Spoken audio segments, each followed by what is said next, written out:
Hi, so my next question comes from Prachi, and Prachi says, "Hi Sheena, my daughter has these following questions for you." So it's from her daughter, which is great.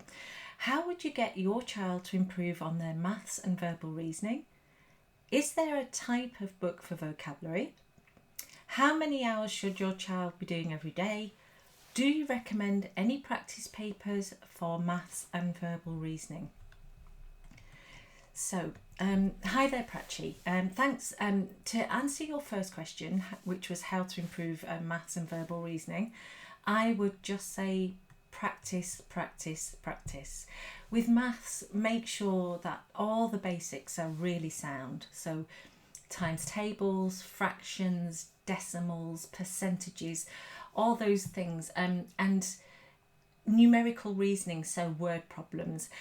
Depending on which school you're aiming to attend, and always check their requirements very carefully. So, for example, if it's the CEM exam board, do lots of numerical reasoning, which means, the word problems. Sharon Deep Spall, she's a tutor who does lots of Facebook Lives covering the maths curriculum. She's excellent. You can search for her in the groups. Also, Nick Sierra Wilson has a great Facebook group for maths. I think it's called Mastery. I'm not quite sure. He does lots of live videos. And I personally am a visual learner, so I love watching videos. Regarding your question about books for vocabulary, there are many great books, but of course, I'm going to start with mine.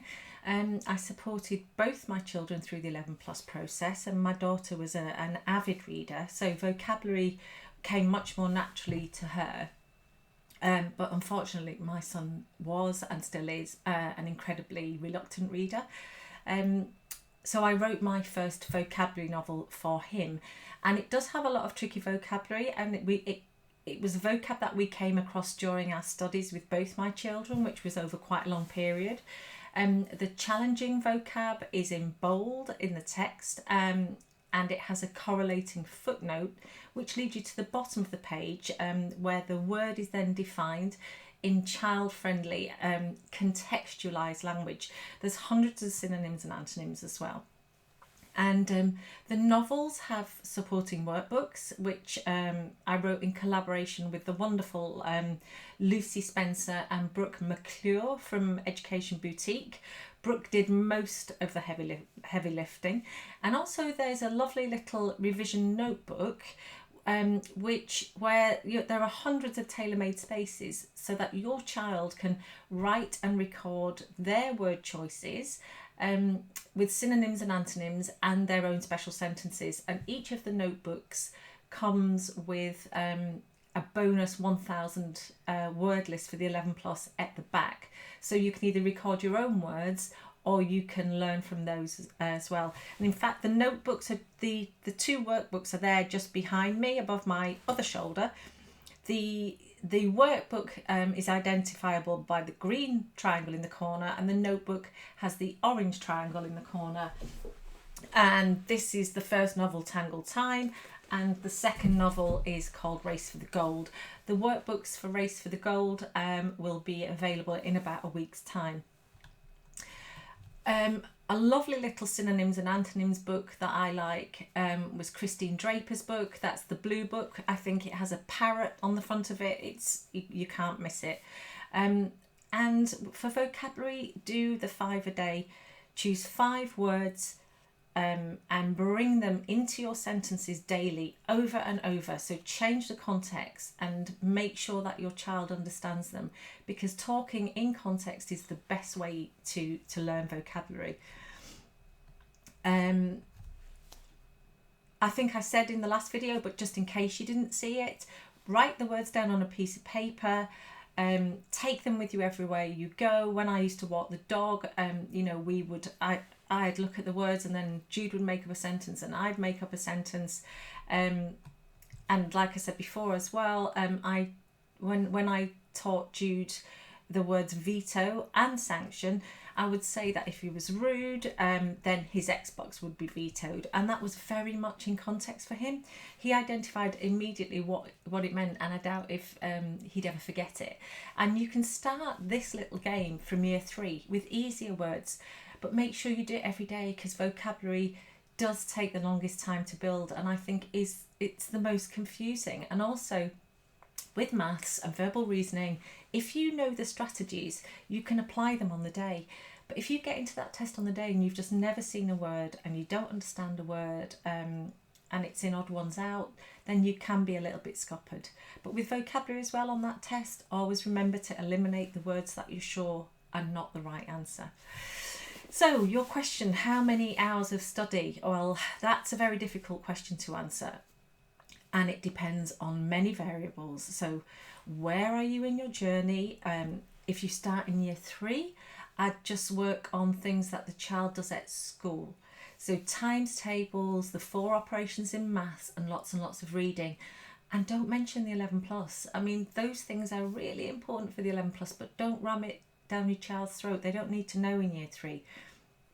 In year 4, I would start the 11 plus journey, but don't overdo it, because you want to avoid burnout.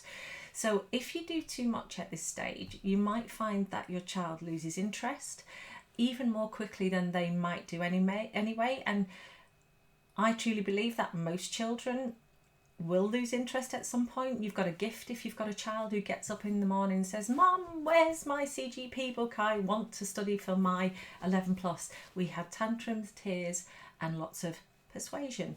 So don't worry about that. So in year 4, I found we didn't do any full length tests, because again, I think that would have been burnout. And if we did anything from proper test papers, I would take chunks and just time the chunks. So I'd work out how long she needed to do that and time it. What I did love was 10-minute tests. And for non-verbal, we would do a CGP or a bond 10-minute tests every morning after breakfast. And they didn't even notice it. They do it, and then when they came in from school, we might do some more 10-minute tests. And it really added up. In year 5, I would evaluate your child, work out their weak areas and work from those. I definitely advise mocks at the moment. If you can't do face-to-face, then online mocks, because not to find out the marks that you're going to get, but so that your child can experience that pressure in that room, and that, you know, that 2, or maybe for some schools 3 hours of work with just very small breaks. From the April of year 5, we tried to average 2 hours work most days, because that's what a tutor had said my daughter would need from where she was in the April to pass. And we didn't do it every day, no way, but and if we didn't, we caught up on weekends, but we certainly ramped things up from then. And I would say after Easter, really start working on timing and speeding up. When I get asked this question in the groups, and I do get asked this question a lot, I always use the marathon analogy. If you were training to run a marathon on September the 10th or 12th, whenever the 11 plus is, you wouldn't run that marathon every day. You would start slowly, build your muscles and your stamina, because your brain is just a muscle, over a period of time, and you're aiming to peak on the day of the race with the 11 plus, on the day of the marathon. It's exactly the same with the 11 plus. The children need to build up to peaking on that day. You want their best performance on that day and not before. So with both of my kids, we were following CEM for very selective schools. So my children needed really high marks to gain a place, and I didn't want to be on that horrible waiting list, you know, will they get a place? So we really did work hard. And by the time they actually sat the tests, I was expecting 85% and above in little tests and exercises that they did at home. And often we were getting that, not always. But what we did do, the test, if they were doing proper test papers that I got at home, and when I say proper test papers, CEM do not give proper test papers. I'm talking about test papers provided by third parties like CGP and Bond. what we did was they would sit them on X a day. I would record the marks, leave it for 2 weeks or even 3 weeks, and then they'd resit that test again and we'd record the marks. And it was always great for them because they could see how their mark had gone up. And yes, they might have remembered the odd answer to some of the questions, but they certainly didn't remember them all. And sitting the papers over and over, and they got and they, as they became faster and more confident, it really helped because they could see their improvement. So I'd really recommend that. Also, you asked me to recommend papers for maths and verbal reasoning. So we used CGP, First Past the Post, Bond. I used some AE books. We used the maths, but I must admit I didn't like them because they used that horrible shiny paper. I don't know if they still use that. We found the maths quite hard. I didn't find them very easy on the eye, so I didn't like those. But what we did use of AE was they used to do a crossword book. So the child would fill in a crossword on one page, and then there was a word bank on the other. And apart from the shiny paper, which I hated, we really like those books. Anything by Robert Lomax will be excellent, but I can really vouch for his comprehension work because I still use that with my Year 8 son. That's his 11 plus Lifeline. Again, I didn't know Christine Draper's books apart from the synonym and antonyms books, but a tutor friend of mine who I trust has said that her books are excellent. If you type Christine Draper into Amazon, they'll all come up. For creative writing and comprehension, I recommend Linky Think Word Wheels. They're excellent. Mine are here. So they look like this. And